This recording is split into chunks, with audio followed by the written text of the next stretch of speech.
Polytechnic engineering जो करना चाहते हैं या लाइफ में करने के लिए कभी सोचते हैं तो सबसे पहले आपको यह जानना होगा कि अगर आप पॉलिटेक्निक कर रहे हैं तो पॉलिटेक्निक में कौन सा ब्रांच आपको लेना होगा ताकि जिससे आपको जल्दी से जल्दी सरकारी नौकरी मिल सके, या फिर अगर प्राइवेट नौकरी भी मिलेगा तो अधिक ज़्यादा आपको पैकेज मिल सके। सबसे पहली बात तो आपको यह समझना होगा सर कि पॉलिटेक्निक में सबसे बेस्ट ब्रांच कौन सा होता है, सरकारी सेक्टर के लिए या प्राइवेट जॉब के लिए सर। क्योंकि जब तक आप ये नहीं समझ पाओगे तब तक आप किसको सिलेक्ट कर पाओगे सर, क्योंकि आपको पॉलिटेक्निक में बहुत सारे ब्रांचेस होता है, ठीक ना। बच्चा होता क्या है ना सर, क्लास 10th का एग्जाम दिया, पॉलिटेक्निक का तैयारी करना चालू कर दिया, अभी तक उनको वो नहीं मालूम है कि सर कौन सा ब्रांच हम लेंगे तो हमें जल्दी से जल्दी सरकारी नौकरी मिल पाएगा या जल्दी से जल्दी प्राइवेट नौकरी मिल पाएगा। अगर प्राइवेट नौकरी मिलेगा तो कौन सी ब्रांच में अधिक पैकेज देगा, अधिक पैसा कमा पाएंगे सर, क्योंकि हर इंसान पैसे पे चलता है। क्योंकि कहा ही जाता है सर कि अगर दुनिया में एक अलग पहचान बनाना होगा, हर कोई चाहता है कि सर मेरे पास एक बड़ा बंगला हो, मेरे पास बड़ा घर हो, जिसके लिए वो अपनी ज़िंदगी जवानी को पढ़ाई में व्यर्थ कर देता है सर, तो उसका फल तो मिलना चाहिए ना। तो वही चीज़ आपके यहाँ पर मैं लिख करके रखा हूँ सर, इसको बारे में आपको डिटेल बताऊंगा। ये कोई मेरी गर्लफ्रेंड की बात नहीं है सर, ये मेरी कोई गर्लफ्रेंड का नाम नहीं सर, ये आपका ज़िंदगी का नाम है सर, जिसे कहा जाता है इंजीनियरिंग, है ना। आइए बताते हैं आपको। देखिए सबसे पहली बात तो है ना सर कि आपको मैं ये पहले समझ लेना होगा ना कि कौन सी ब्रांच में क्या पढ़ना रहता है और कौन सी ब्रांच का क्या काम है। इसके बाद मैं आपको बताऊंगा कि किससे ज़्यादा सरकारी नौकरी की वैकेंसियां आती है और किससे ज़्यादा प्राइवेट सेक्टर में काम मिलता है सर। देखिए सबसे पहली बात है ना सर, अगर मैं बात करूंगा ना कौन सा ब्रांच एक नंबर पे ये बड़ा दिमाग रहता है, बच्चा के मन में भी बड़ा सवाल रहता है। देखिए सबसे पहली बात है ना सर सिविल इंजीनियरिंग। अच्छा सिविल इंजीनियरिंग का तो आप लोग बड़ा नाम सुने होंगे और सोचते होंगे कि सिविल इंजीनियरिंग करके ना फलन बाबू का बेटा बड़ा रुपया कमा रहा है। अगर मैं बात करूंगा सर ना सिविल इंजीनियरिंग का ना, तो सिविल इंजीनियरिंग में आपको आता है घर का नक्शा निकालना, रोड पुल और घर ये सब जो बनता है ना सर, इसका नक्शा निकालना, कितना सीमेंट दिया जाए कि ताकि ये घर 100 वर्ष का लिमिट हो सके। तो ये सब में जो आपका रहता है ना सिविल में, हमको वो सब पढ़ना रहता है, नक्शा निकालना, घर बनाना, दुनियादारी करना। मतलब उसका घर बनाना मतलब आप खुद राज मिस्त्री का काम नहीं करिएगा, नक्शा निकालना, कौन सा सीमेंट देंगे ताकि इस घर के लिए कौन सा पाया कहाँ पे उचित रहेगा, ठीक ना। छोटा घर है कहाँ पे पाया देंगे उसको तो इस घर का ज़्यादा टिकाऊ रहेगा। ये सब चीज़ जो होता है ना आपको सिविल इंजीनियरिंग में पढ़ना रहता है, ठीक ना। लेकिन कौन एक नंबर पे है?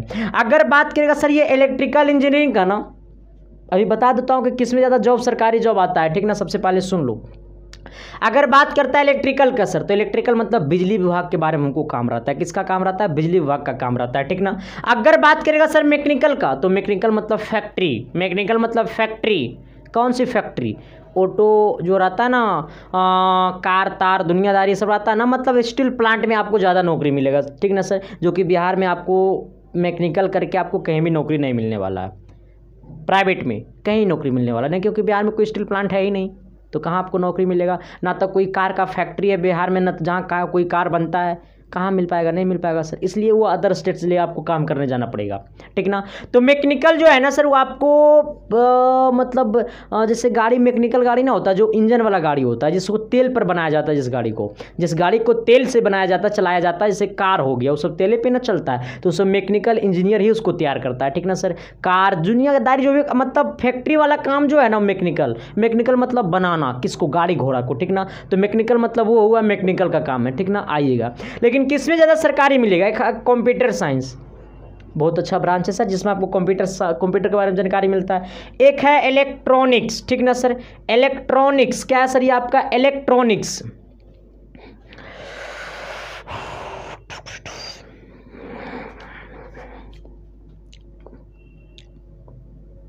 अगर मैं इसका बात करूंगा ना, तो इसको आप सरकारी में ना, इसका नाम है निशान खत्म है सर। इसको जब भी आपको जॉब इसका मिलेगा तो आपको प्राइवेट में मिलेगा सर, ठीक ना। इलेक्ट्रॉनिक्स से जब भी मिलेगा आपको जॉब तो प्राइवेट में मिलेगा सर। अगर बात करेगा सर सरकारी में, इसका ना के ही बराबर जॉब है, ठीक ना।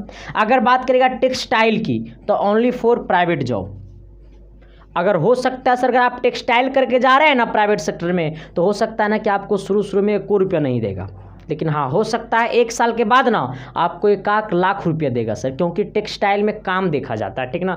आप एक टेक्सटाइल करिएगा सर तो आपको विदेश घूमने का भी मौका मिलेगा, क्योंकि कंपनी को विदेश से रिलेशन रहता है, ठीक ना। तो ओनली फॉर टेक्सटाइल वही करिएगा जिनको जल्दी जॉब पाना है और प्राइवेट सेक्टर में काम करना, तो only for private job textile, ठीक ना सर। आइएगा, अगर बात करेगा ऑटोमोबाइल का सर, तो समझिए क्या होंगे। अगर मैं बात करें मेटलर्जी इंजीनियरिंग का, अगर बात करेगा फूड टेक्नोलॉजी का बात करेगा मीनिंग का सर, ठीक है ना। आइए, तो इस पे तो मैं चर्चा नहीं करूंगा सर, क्योंकि ये सब ब्रांच आपको मैं सजेस्ट करूंगा कि आप नहीं करिए तो अच्छा रहेगा मेरे अनुसार से, ठीक ना। ये ब्रांच में अगर आपको करने का मन है तो सर आप ये दोनों कर सकते हैं, ठीक ना सर। ये दोनों अगर करने का मन है, प्राइवेट जॉब पाना है तो आप ये दोनों कर सकते हैं, ठीक ना सर। लेकिन इसको मैं आपको सजेस्ट करूंगा सर कि ये सब नहीं करिए, ये सब नहीं करिए। ऐसा नहीं कि मैं इस ब्रांच का बुराई कर रहा हूँ सर, हर जगह का काम अपना अपना होता है सर, क्योंकि आपकी माँ बाप आपको किस लिए पढ़ने के लिए भेजा है?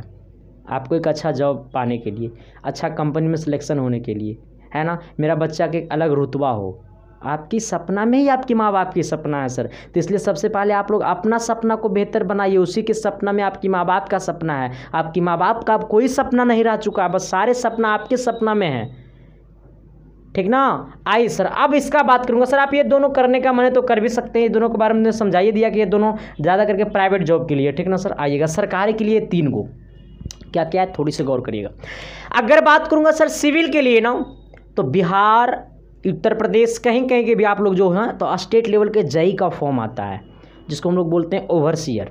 गांव में नली, पुल, जल, ये सब जितना भी बनता है ना, ये सब सिविल वाला ही लोग जाकर के उसको पास करता है, उस ठिका को, ठीक ना। तो स्टेट लेवल में इसका वैकेंसियाँ आती रहती है, ठीक ना सर। जैसे बिहार जेई है ना, तो जेई मतलब जूनियर इंजीनियर, ठीक ना। ब्लॉक में भी अब इसका वैकेंसी आने लगा है सिविल का। तो सर सिविल का जो होता है ना, ज़्यादातर क्या आपको स्टेट लेवल में जॉब मिलता है। अगर बात करूँगा इसका रेलवे में, तो इसका रेलवे में कोई वैकेंसी नहीं है सर। रेलवे ड्राइवर इससे नहीं बन सकते हैं, इसका रेलवे वैकेंसी ना के ही बराबर है, ठीक ना सर। टेक्नीशियन नहीं बन सकते हैं, तो इसलिए सर सिविल से आप रेलवे में जॉब करने के लिए सर ना ही के बराबर वैकेंसी है, ठीक ना। लेकिन इसका स्टेट लेवल में बहुत ज़्यादा वैकेंसी है, और स्टेट लेवल में बहुत ज़्यादा वैकेंसी है तो बहुत ज़्यादा रुपया है सर, इसमें ज़्यादा करप्शन का रुपया है, 2 नंबर रुपया बहुत ज़्यादा। कहिएगा कैसे?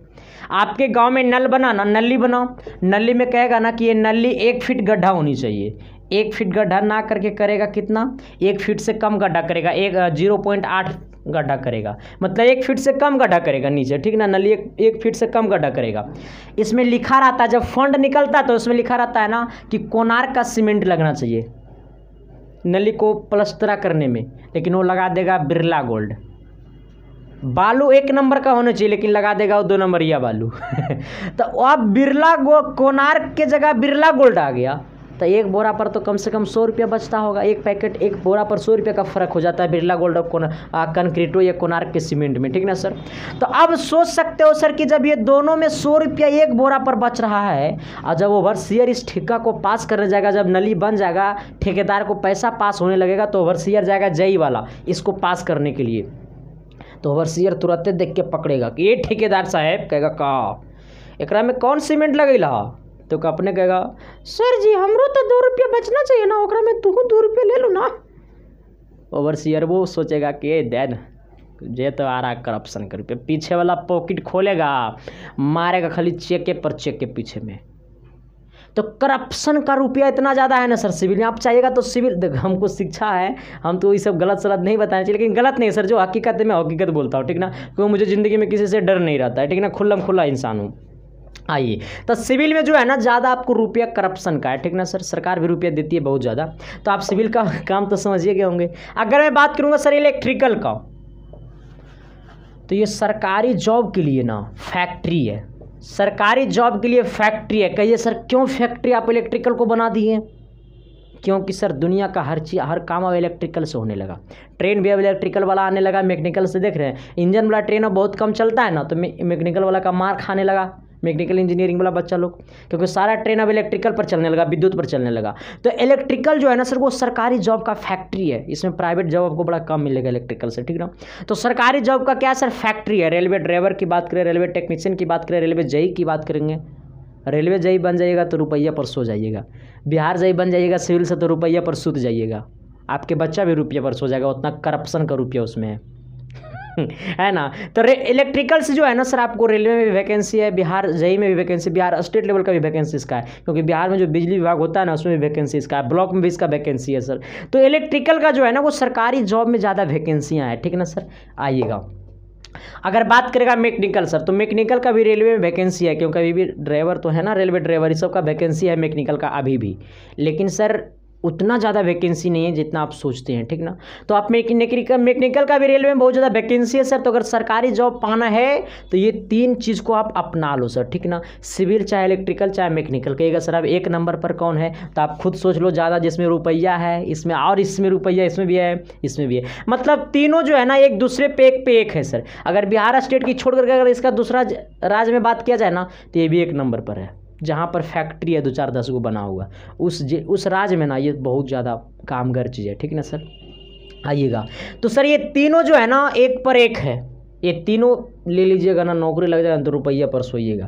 कंप्यूटर साइंस की बात करेगा सर तो इसका तो एक अलग ही लेवल है, ठीक ना। कंप्यूटर साइंस का एक अलग ही लेवल है सर। तो इसलिए कंप्यूटर साइंस भी बहुत अच्छा है। बाकी आपको सब ब्रांच के बारे में बता दिया हूँ सर। तो आप सब भूल ना करें। बहुत सारा बच्चा देखिए जब काउंसलिंग कराता है ना तो इलेक्ट्रिकल की जगह समझ में नहीं आता है कि इलेक्ट्रिकल होता है या इलेक्ट्रॉनिक्स होता है। तो इलेक्ट्रिकल और इलेक्ट्रॉनिक्स एक ही को समझ लेता है। नहीं रे बबुआ, स्पेलिंगवा दोनों को मिला लेना, स्पेलिंग में बड़ा फर्क है, ठीक ना। और काम में भी बड़ा फर्क है, दोनों के रुपया भी बड़ा फर्क है, ठीक ना। तो आप सब समझ गए होंगे सर कि कौन सी ब्रांच लेंगे तो हम लोग लाइफ में बेहतर कर पाएंगे। Thank you, love you. तब तक देखते रहना इसके साइंस क्लासेस। मुलाकातें करते हैं कल की क्लास में, तब तक के लिए बाय। और एक बैच आया हुआ सर, उस बैच को खरीदना चाहते तो खरीद भी सकते हैं। हेल्पलाइन नंबर भी दिया हुआ, इसके साइंस क्लासेस ऐप को भी डाउनलोड कर सकते हैं, वहाँ पर आपको कोर्स मिल जाएगा। Thank you, love you.